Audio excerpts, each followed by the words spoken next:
Welcome everybody back to BRI Dialogues. We hope you had a wonderful summer. We're excited today to have ManMohan Sodhi with us to talk about everything supply chain. These days, the world of chief supply chain officers is ever more important than the chief executive officer and CEOs, because if you don't have the right supplies, what are you going to put out as a throughput, right? So Mohan, welcome to BRI Dialogues. Thank you, Ali. We're delighted to have you with us, and we wanted to kick off with a very simple question. Have we got into an era of systemic shocks and perpetual shocks to supply chains as a result of post-COVID world and Ukraine? Is this the new norm as such, or this is something that you see coming and going? And if it is a systemic shock to last, where are we heading? We are definitely in a systemic shock already. I hope it's not permanent because it's quite jarring to everyone. Is it going to continue for a while? Yes, it's going to continue for a while. While means what, 1 year, 2 years, 3 years? Because one of the things with systemic shocks is when you take a move to correct things, that creates its own shocks. And then you try to correct that, and that creates its own shock. That's why we call it systemic, because it just continues on and on and on. So it's very hard to say it'll be over in 2 years. Like people say with chips shortage, it'll be over end of 2023. I'm on record with the New York Times saying it'll be over beginning of 2022. So I was hopelessly wrong.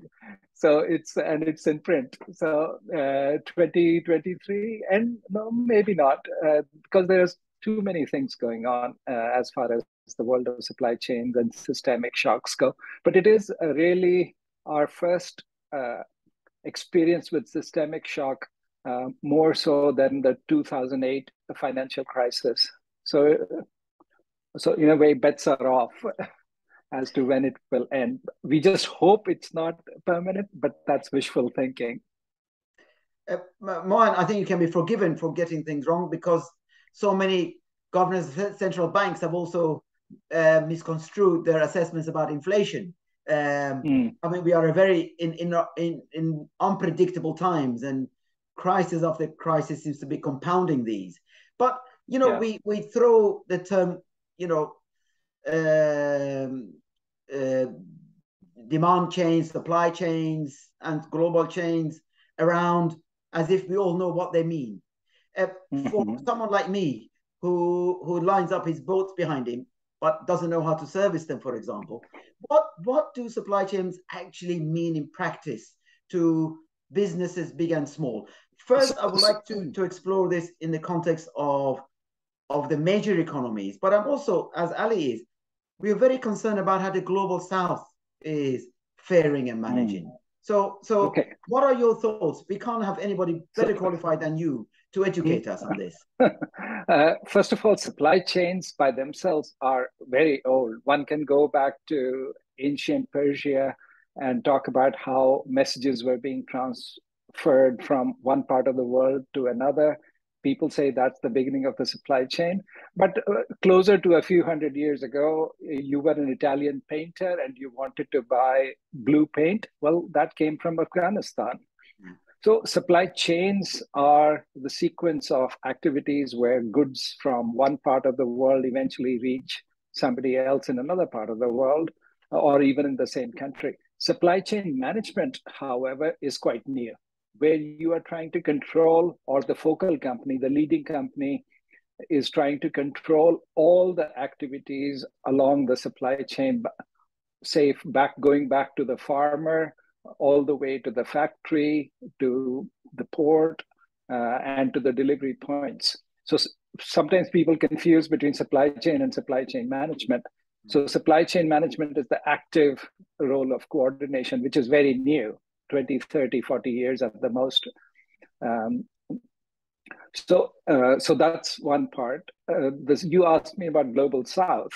Well, Global South used to be a wealthy part of the world once, then became very poor, and now it's trying to catch up, has a role in supply chain, but it's playing the role so far of what it played in during colonial times, which is you sell or supply raw materials and you buy expensive manufactured goods. So you stay poor, but somebody else gets richer.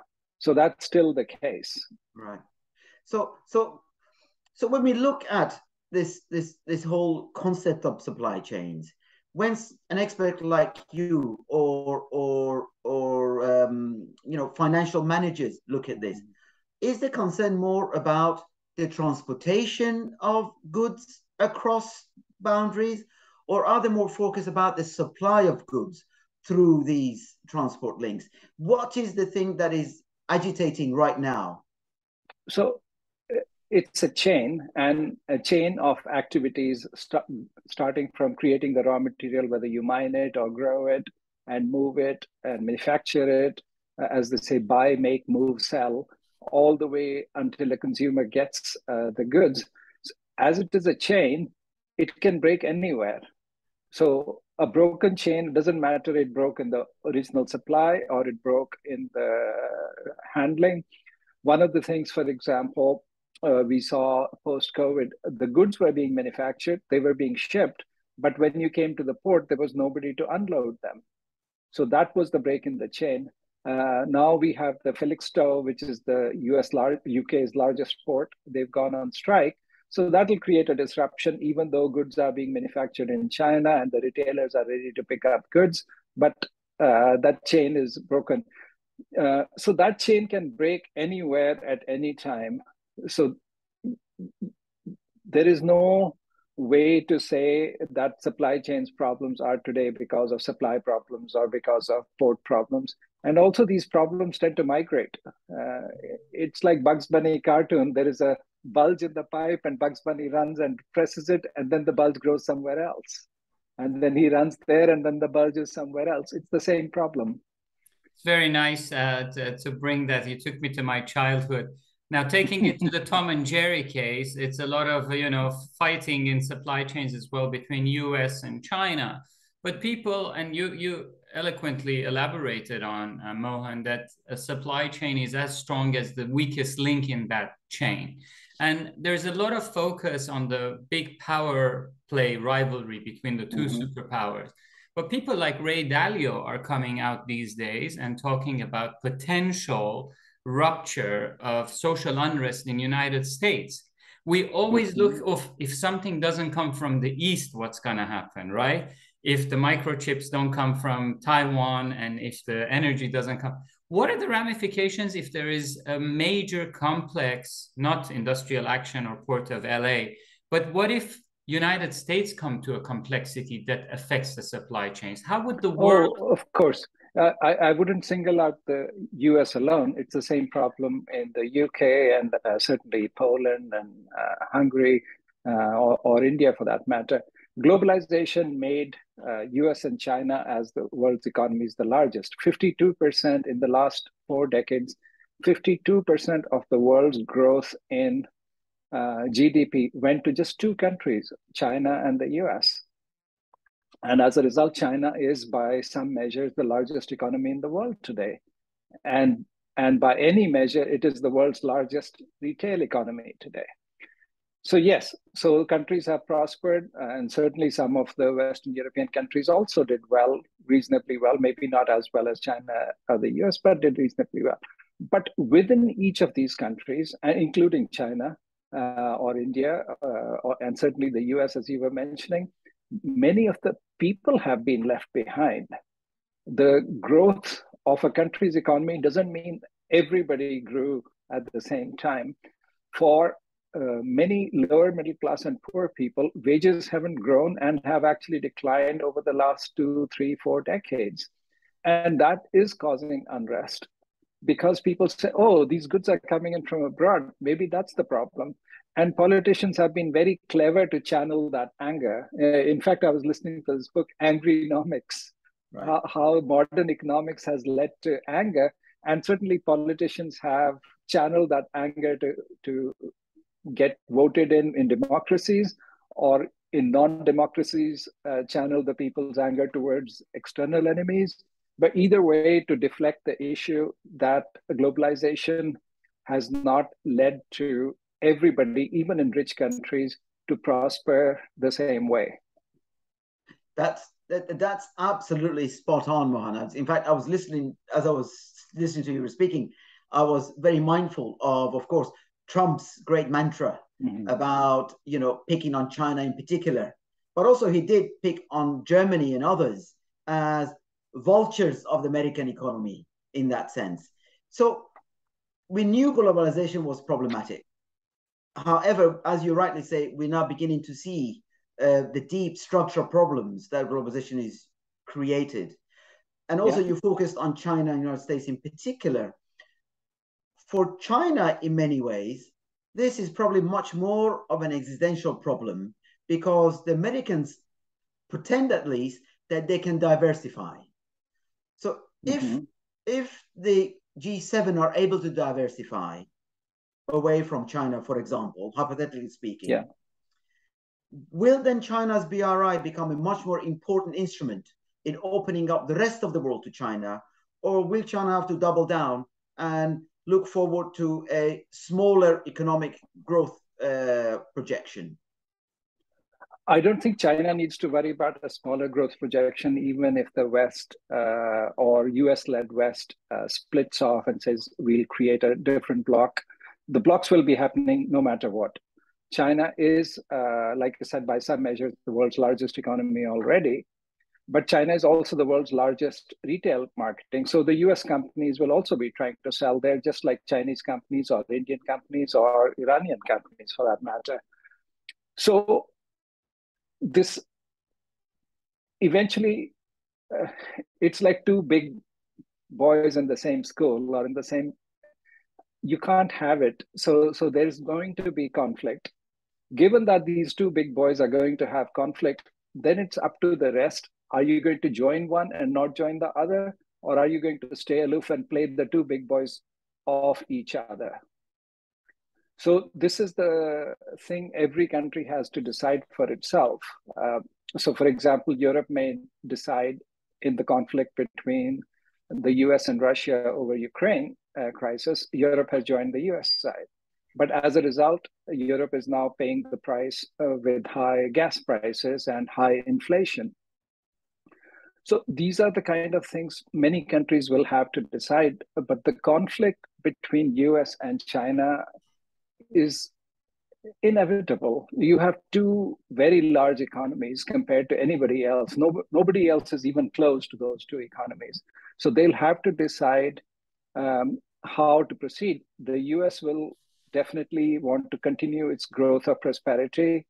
And for the US, prosperity might mean supporting the largest companies, which is not necessarily supporting the people, but supporting the largest companies. For China, it is about not necessarily supporting the largest companies. They've cracked down on Alibaba and these other, but it's about supporting the party and the party's politics and the party's existence.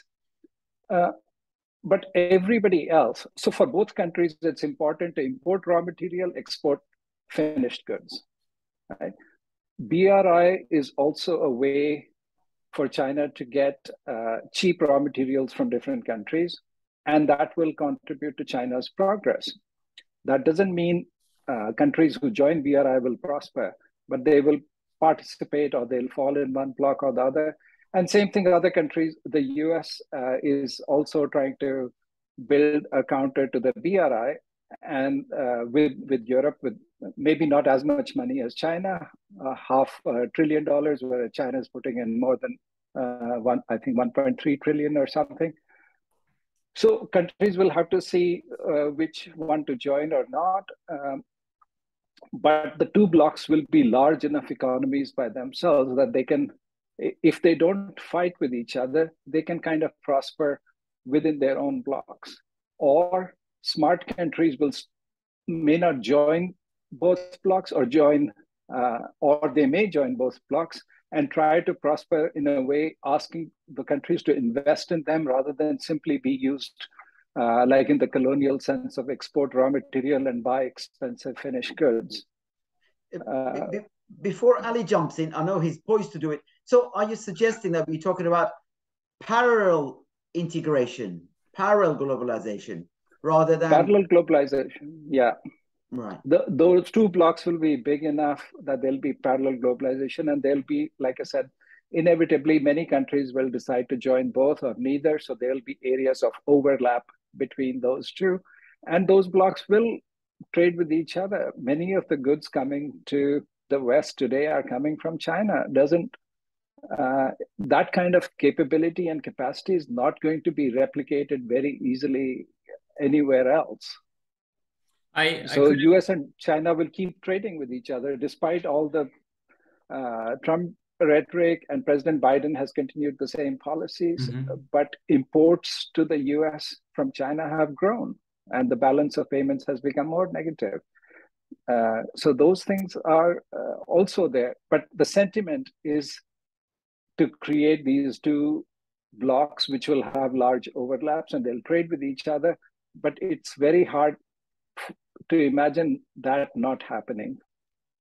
But you know, you live in London. I always, whenever I'm on the tube, I say that if you pool the, all the travelers and passengers on any given rush hour to Waterloo or, I don't know, Charing Cross, and say, get naked and do an audit of everything they're wearing and carrying, it would be very hard to see what is produced in the Western Hemisphere, you know? So I think that I'm sure I would make a, what do you call a group nude photo, but with for some of the, but if you do an audit of what people are carrying, it's all made on the other side. So the question is, before we arrive, before we arrive there, Mohan, if you look at the weight of what's coming from the heartland or Eurasia, you have the energy, you have the fertilizers, you have the grains, you have, microchips, rare earths.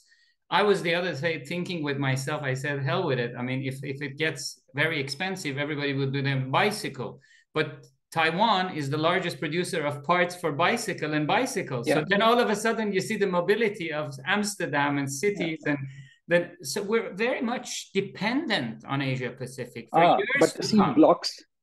blocks are not, the blocks that I'm referring to are not necessarily geographical blocks. It's not like the Eastern Hemisphere versus the Western Hemisphere. It's countries. Taiwan is definitely in the Western bloc for obvious reasons, for its own protection, and it makes the chips, and it's investing in the US with the subsidies on chip manufacturing.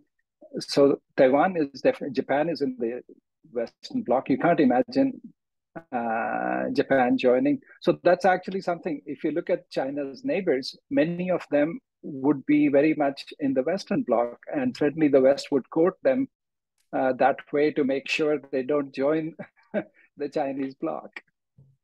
Now, one other question I wanted to ask you. Just to interrupt. So if you look at shoes, many shoes are made in Vietnam. They may be made for Chinese companies on behalf of Western consumers, but given those factories are already in Vietnam, then they can sell directly to the Western companies as well. No, well, I'm happy that you alleviated my fears of becoming barefoot anytime soon. But let me ask you this question. You, at one point, I do know that you were involved in a project with durum wheat and, with Barilla pasta. How much of worry we should have today in the context of global warming and these systemic shocks to the food supply chain? How, if you as a supply chain specialist living in a world of crisis had to worry, I know it's all intertwined, but if you had to stack up, which one is your biggest worry at the moment? Food, energy, I know that one doesn't function without the other. But where do you see these reverberations of this continuous shocks that you were talking about will manifest themselves? For me, the long-term threat is number one, water, drinking water, and number two, food, more so than anything else. I mean, if I pick up something as minor as bees, the world population of bees has been collapsing for a while. Once bees goes, there's no food. I was in Zimbabwe, and then the farmers growing what you call those blueberries for Western countries, they have to rent bees. Imagine you have to rent bees to come and pollinate your flowers. And in California too, you have to rent bees to pollinate the almond trees. Otherwise, you wouldn't have almonds. So if the bees population collapses, the whole world collapses. Well, that's it doesn't beautiful. I matter. mean, now that you're saying, Yeah. Anush and I will be setting up some beehives as a, what do you call it, retirement fund. But, No, you can just grow some lavender. We are growing lavender.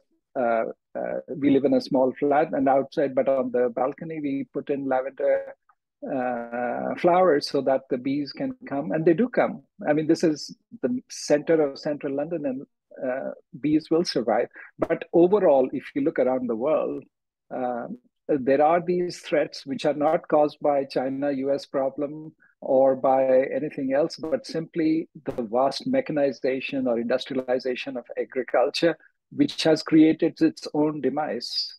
But biodiversity is under threat, Mohan, and I will stop in a minute to Anush jump in. But, you know, I've read that a lot of the Wi-Fi and, you know, the telecommunication pollution is, as a matter of fact, one of the biggest challenges to bees. And at one point, the Church of England was short of money, and they were renting the mast on the top of the churches for telecom companies. For telecom, so you just sit there and you realize how intertwined the risks are, as you rightly said. Yeah.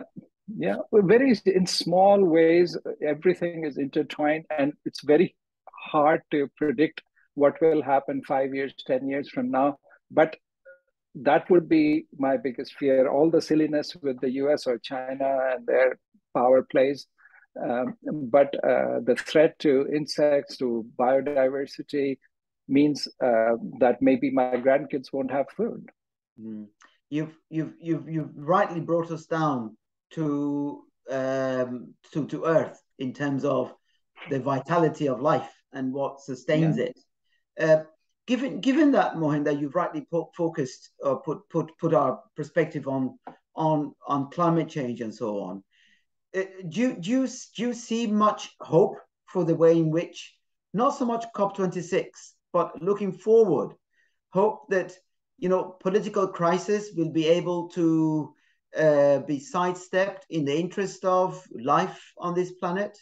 That you know, and also in that context, do you see much from other major Asian countries like India, which seem to have a very divided position on COP26's end results, but also as a major economy, as a large country, as a major supplier of food as well?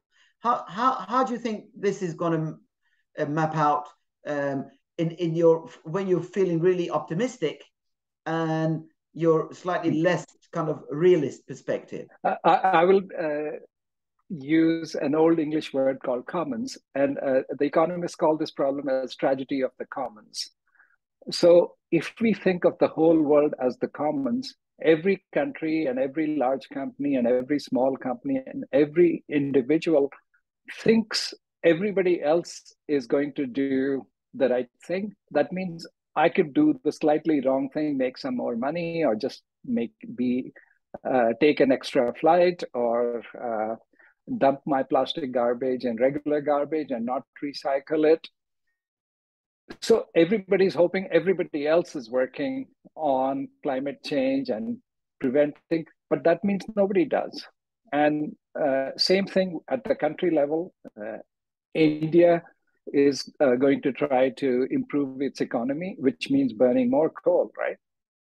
So for example, this summer was extremely hot. That means air conditioning usage went up for the upper middle class who can afford air conditioning. And that meant burning more coal. And you would say, oh my God, that sounds a bit dodgy to be burning more coal because it's hot, because it's going to get hotter. That means we burn more coal, which then contributes to greater pollution. But again, the developing countries will tell the developed world, why should we care about carbon emissions or planet? You guys didn't. And we want to be developed like you. And if the path for development is burning more coal or burning more fossil fuels, buying more refrigerators, buying more air conditioners, then who are you to tell us not to do that, right? And which is also fair. But that's the problem with tragedy of the commons, that for the world as a whole, it's a bad situation. The world as a whole collapses.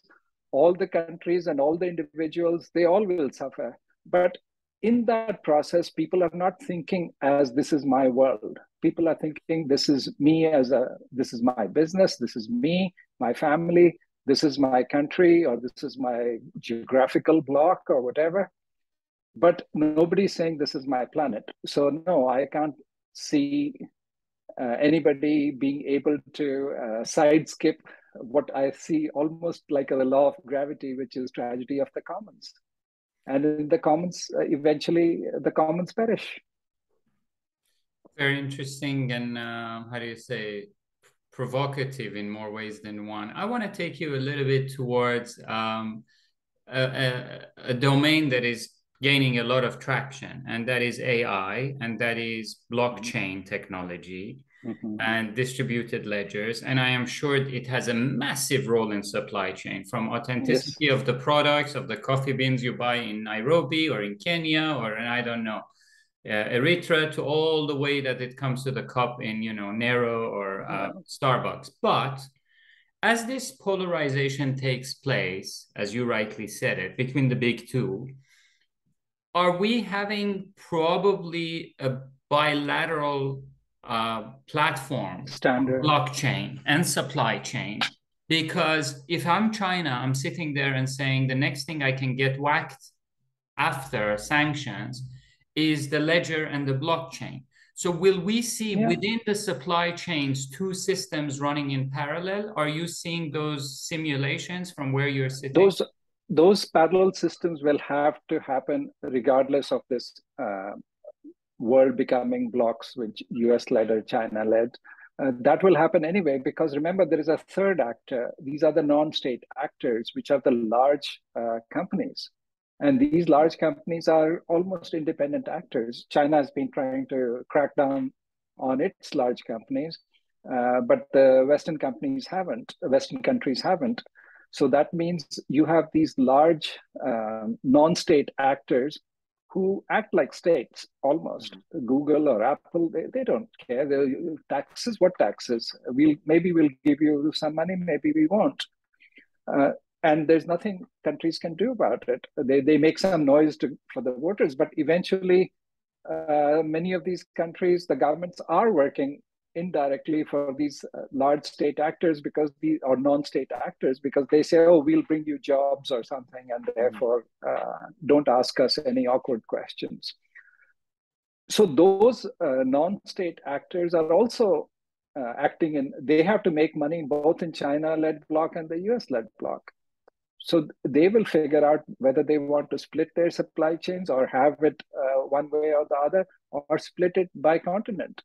I mean, look at Diageo. They've regionalized their supply chains. They buy materials from Africa and sell the alcohol in Africa. They buy materials in India, sell it in India. That way you don't have all that alcohol going across oceans or flights or whatever. That's a good practice, good for the environment, good for social sustainability and all that. So those kind of things will happen with standards on blockchain or any new technology. Just like happened with, if SAP is an ERP vendor, Oracle is another ERP vendor, and somehow the world continues with multiple standards and parallel supply chains. But the blocks is just one more thing in that argument. There's commercial interests, there is the state versus non-state actor kind of things. But yes, multiple standards will always be there. Interesting you bring that up. Just to add on to that, I read that Japan is encouraging its youth to drink more sake and more booze because it's 2%, Anush, of their tax revenue. So the consumption of alcohol has gone down.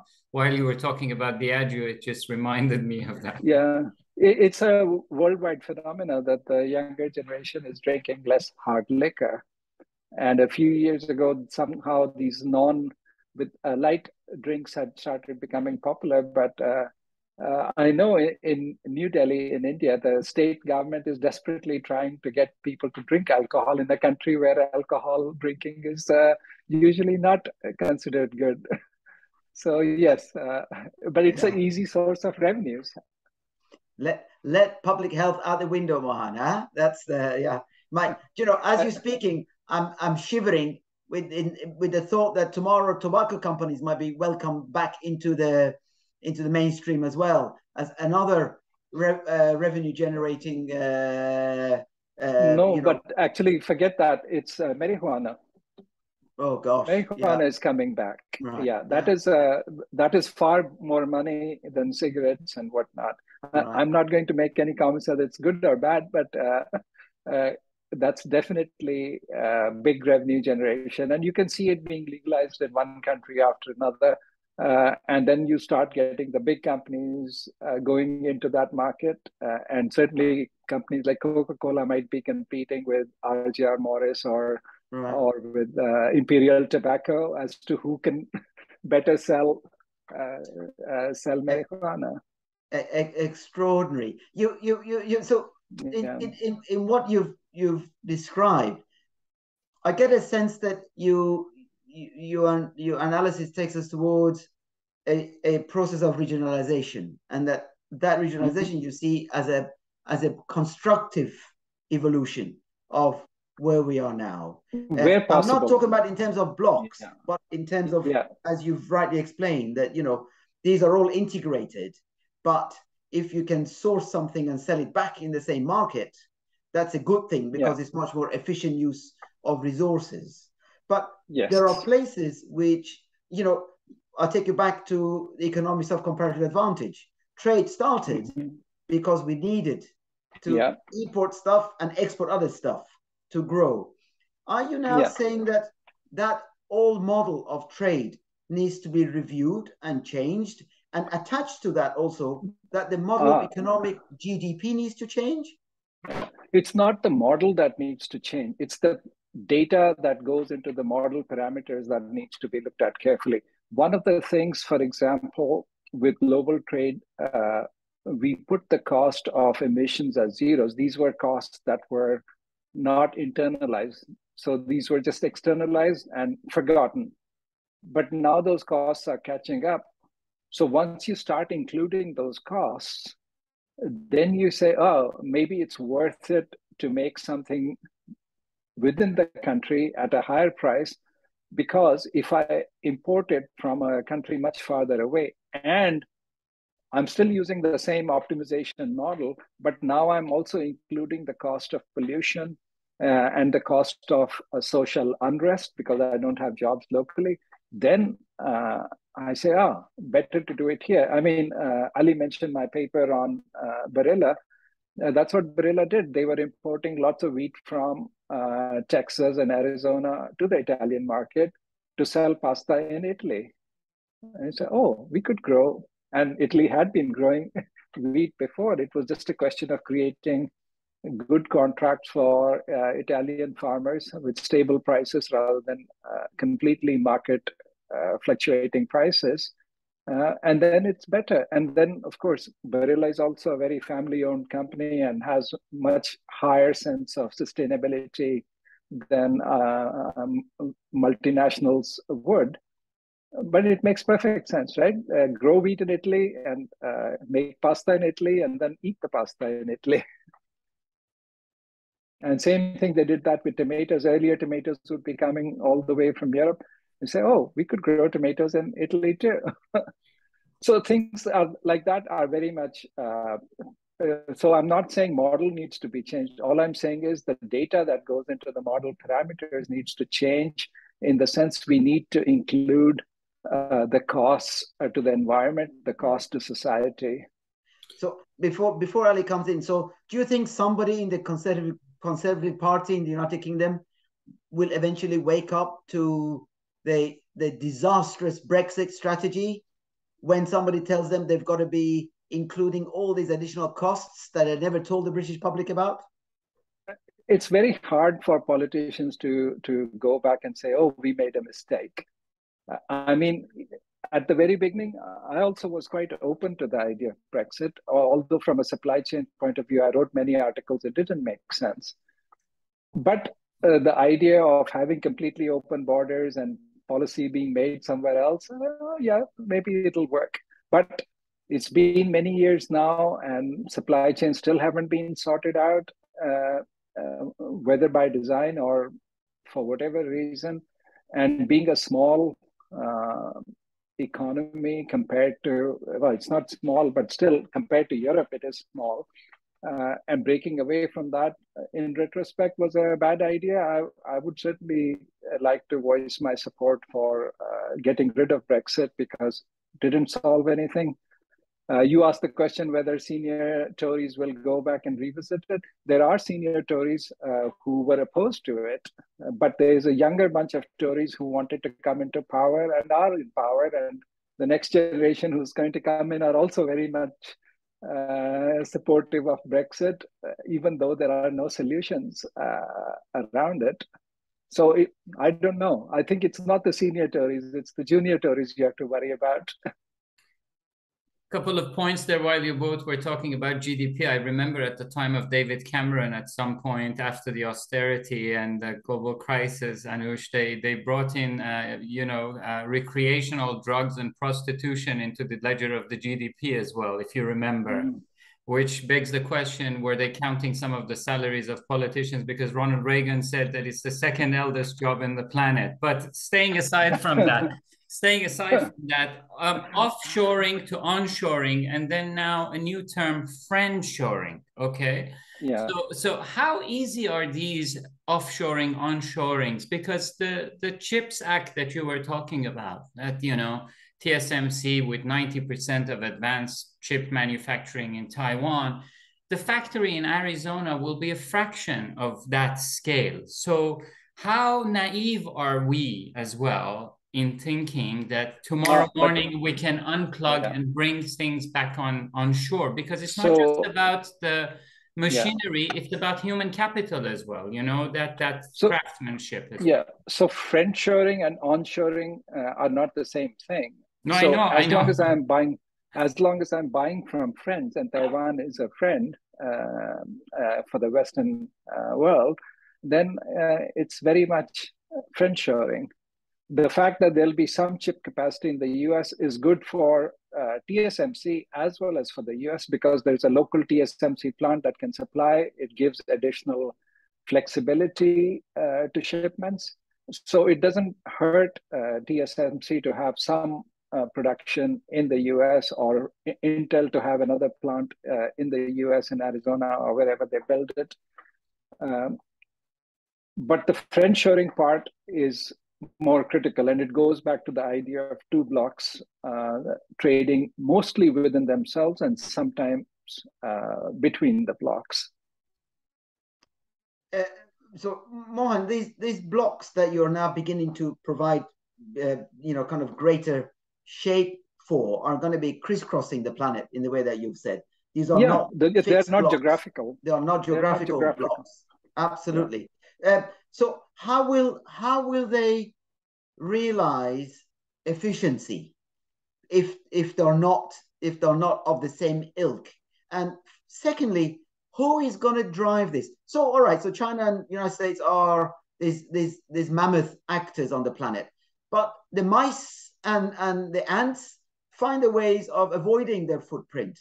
How is all this going to be panning out, do you think? So remember, so it's not just the country. So it's not just US and China, assumedly the leaders of these two blocks, but it's also the non-state actors. The non-state actors will not necessarily listen to either government. Maybe the Chinese side might be forced to listen to their government, but certainly Apple or Google or whoever, they're not going to care much about the governments, any of the governments. So Apple will have plants in the Chinese block and sell in the Chinese market, and have plants outside in the Chinese block and sell.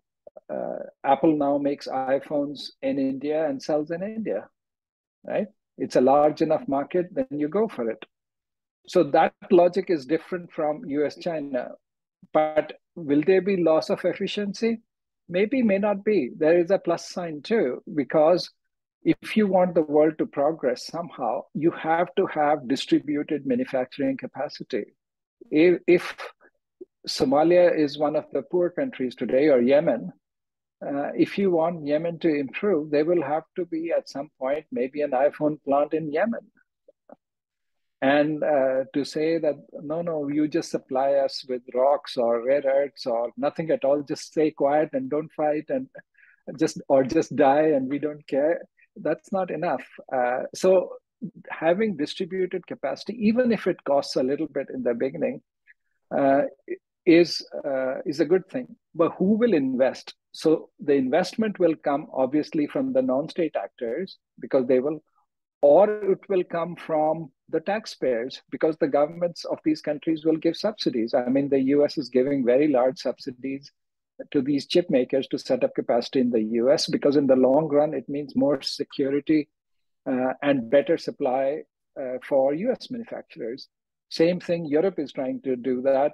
And even the UK, a little wishy-washy, but at least claiming to try to set up capacity here. So in a way, it's back to the poor taxpayer. You were asking me who is driving all this. It's the poor taxpayer. I wanted to ask you a question because you're at the heart of supply chain and teaching as a professor and leading this dialogue. Are you seeing an uptick in demand in the university from the government at the education level? Are we looking at it in a reactive way, or are we saying like the Germans now that find themselves as well in a lot of challenges, but okay, let's really look at the capacity and human capital development as to how these blocks will work, as you are pointing and alluding to. Is there an uptick in a post-COVID and post-Ukraine crisis that kids will come to the school and say, I want to study because I'm seeing that without supply chain, nothing functions? Is that something that you see? I'm hearing a lot more from supply chain professionals, but not from universities. I mean, universities definitely much more, I shouldn't talk about universities as a whole, but business schools, definitely more into more catchy things like marketing and digital commerce, digital marketing, because people see that as an easy way to enter into digital world. Supply chain is harder. Of course, salaries for supply chain people, professionals have gone up quite a bit, but that hasn't translated into UK universities at least saying, let's expand capacity of supply chain programs. We are very much, it's not a culture about supply chains. I've taught in Germany, and it's very different because operations is sort of always, as a professor there, I felt like the king of the place. But that's not like in the UK. It's at least business school culture is very much sociology and social science driven. So it's not, there is not much thinking about supply chains as there is about quote unquote, say, leadership. We're much more focused on, we're much more focused on PPE, which I call perennial paralyzing ego. but Mohan, maybe this is about time that you introduced a module at the City University that looks at the pseudo-economics of Brexit, which can then include all of the issues that you've rightly highlighted. I'm going to write about it. I mean, it can't be a module about Brexit because the students in my school come from about 140 countries. Right. So each of those students for them, Brexit is not an issue. They don't even know why would somebody do that, why Brexit happened or why would do that. But it's domestic politics. Somebody had to become prime minister, and it had its own dynamics. And like I said, I was not totally averse to the idea of Brexit myself either. But over time, seeing what has happened, which should have been predicted going back to, and I did write about Brexit problems, supply chain related Brexit problems. I think I have to go back and revisit those things.